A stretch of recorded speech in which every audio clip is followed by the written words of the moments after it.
Chers frères et sœurs dans le Christ Jésus, voilà, nous sommes invités en ce dimanche à revisiter quelque chose qui est de tous les temps, de toutes les époques, de toutes les cultures, et je dirais même de toutes les civilisations et religions. L'humilité, c'est-à-dire qui s'abaisse sera élevé et qui s'élève sera abaissé. C'est quelque chose qui fait partie de la sagesse antique, même si l'humilité, au sens d'être humble, petit, est quelque chose qui a été dévoilé pleinement par notre Seigneur Jésus-Christ, lui, Fils de Dieu, qui n'a pas craint de renoncer quelque part à sa divinité pour venir parmi nous, et qui s'est fait tout petit. Et c'est vrai que la posture du publicain est une posture à la fois très naturelle, si on y regarde bien, et en même temps elle nous dérange. Et la posture du pharisien, elle est assez idiote en fait, mais elle est assez commune aussi. C'est-à-dire qu'on plastronne, vous savez comment on dit ? Je plastronne, je suis là, je suis bien, mes affaires vont bien, je suis honoré, je suis, etc.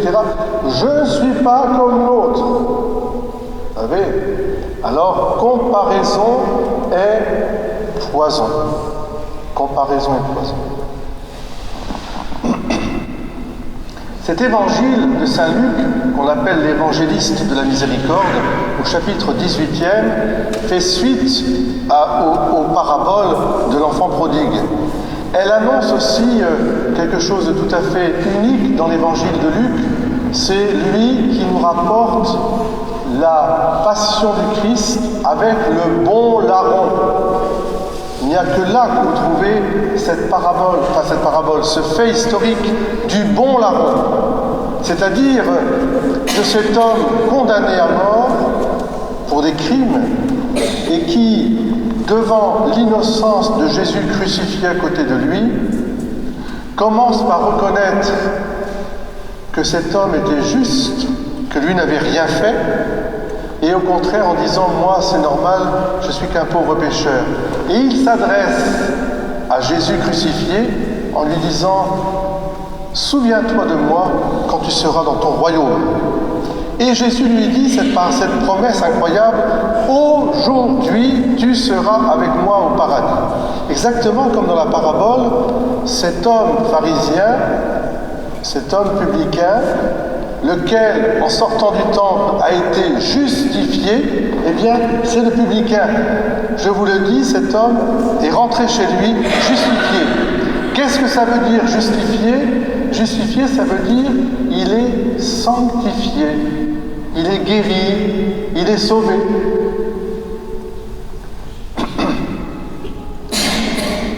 Le bon larron sur la croix, le publicain dans le temple ont la même posture, intérieure et extérieure aussi. Intérieur qui est le plus important, c'est qu'ils se reconnaissent, ils se regardent eux-mêmes, sans regarder les autres. Et ils se savent pécheurs, comme j'espère vous tous, moi y compris, nous nous reconnaissons pécheurs. Nous sommes pauvres. Nous sommes des pauvres qui avons besoin de demander à Dieu tout, mais surtout la vie éternelle, le salut. Est-ce qu'avec mes propres bras, mes propres intelligences, mon propre argent, je peux avoir la vie éternelle ? Non. Donc la bonne attitude, c'est d'être petit et humble. Non pas une attitude culpabilisante, il ne s'agit pas d'être constamment en train de se labourer la conscience, mais c'est une attitude de libération quand je me présente devant Dieu. Quand je me présente devant Dieu, je me présente devant mon Créateur et mon Sauveur, les deux. Créateur de qui je reçois tout à travers le don de la vie, et mon Sauveur parce qu'il me donne sa propre vie, gracieusement. pour la recevoir, cette propre vie, il faut être un enfant. Or, le pharisien, lui, il ne se considère pas comme un enfant de Dieu. Vous savez, c'est très symptomatique.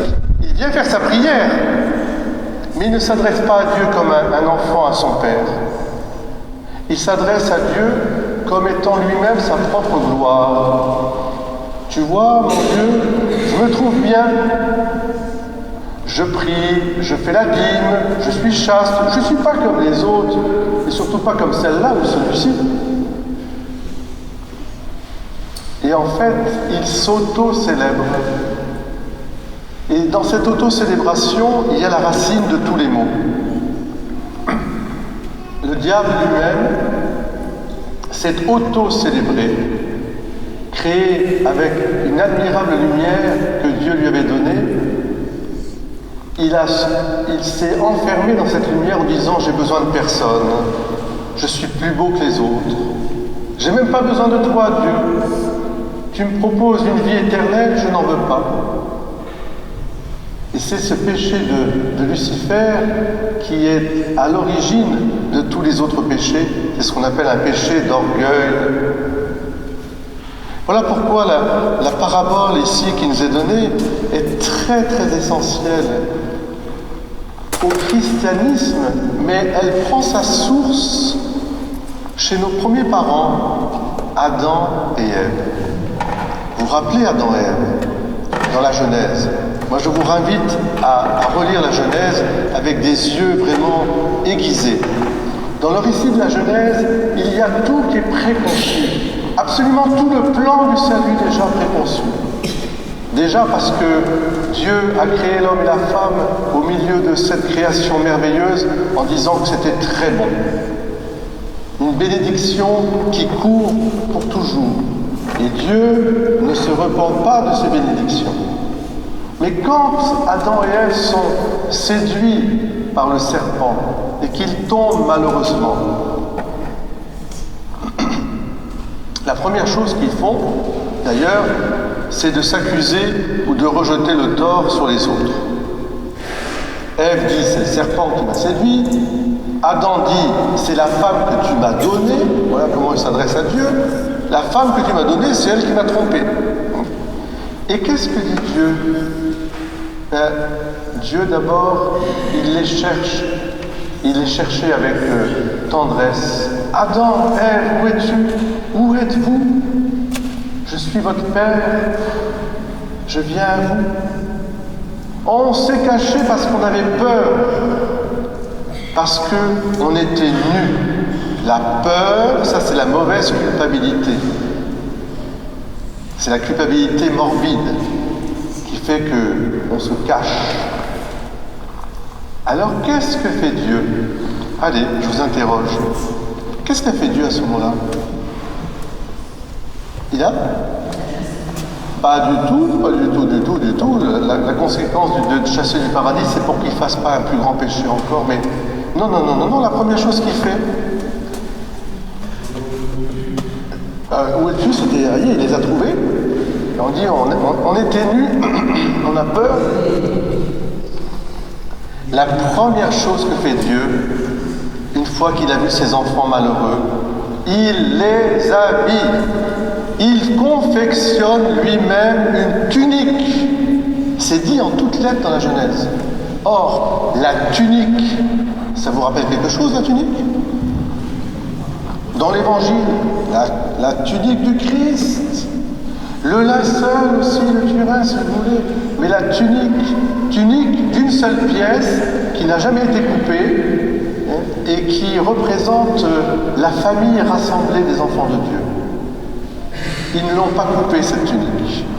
Cette tunique, c'est l'amour de Dieu, Père, qui vient revêtir ses enfants de sa grâce, de sa tendresse, de son salut et même de sa propre vie. C'est Dieu qui habille l'homme, même quand il est pécheur, et surtout parce qu'il est pécheur. Et c'est pourquoi c'est très important de relier le le récit de la Genèse a cette parabole que nous venons d'entendre. C'est quelque chose qui court depuis le début de l'humanité. Les vrais sages sont des gens humbles, petits. Ils sont là à leur place, comme les parents, vous êtes à votre place, mais vous savez que vous êtes tenant-lieu. C'est Dieu le Père qui vous guide. Et vous êtes humble, assez humble pour dire, eh bien, pour dire quoi? Qu'est-ce qu'on doit dire quand on est humble? Il y a deux choses, et elles sont magnifiques, ces deux choses. Je terminerai là-dessus. Alors, qu'est-ce qu'on doit dire quand on est humble? D'abord, on a déjà le publicain. Qu'est-ce qu'il dit, le publicain? Vous avez écouté l'Évangile? Vous êtes en train de dormir? Il dit, prends pitié de moi parce que j'ai péché ou pécheur.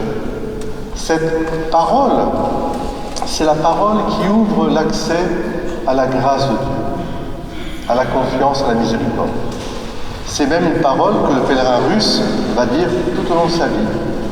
C'est la parole aussi du lépreux. Fils de David, prends pitié de moi pécheur. Fils de David. Alors il dit cette première parole, cette première attitude de celui qui est humble. Je suis qu'un pauvre pécheur, arrière, comme dit Pierre. Mais la deuxième attitude, elle est aussi fondamentale, elle est reliée à ça. Plus je suis humble, plus je suis ouvert à la grâce de Dieu, plus je suis missionnaire de cet amour de Dieu. Plus moi-même j'ai été touché par la miséricorde de Dieu, plus je peux en témoigner dans la joie. Parce que le fruit de l'humilité, précisément, c'est la joie. Quand on est humble, on est dans la joie de Dieu.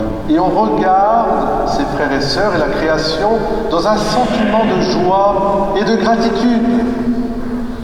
Voici mon frère, voici ma sœur. Nous sommes tous encordés les uns les autres. Encordés comme, et ce sera mes derniers mots, la Vierge Marie nous a demandé de l'être en ce mois du rosaire. Elle nous a encordés avec le chapelet. Et qu'est-ce que nous disons au chapelet?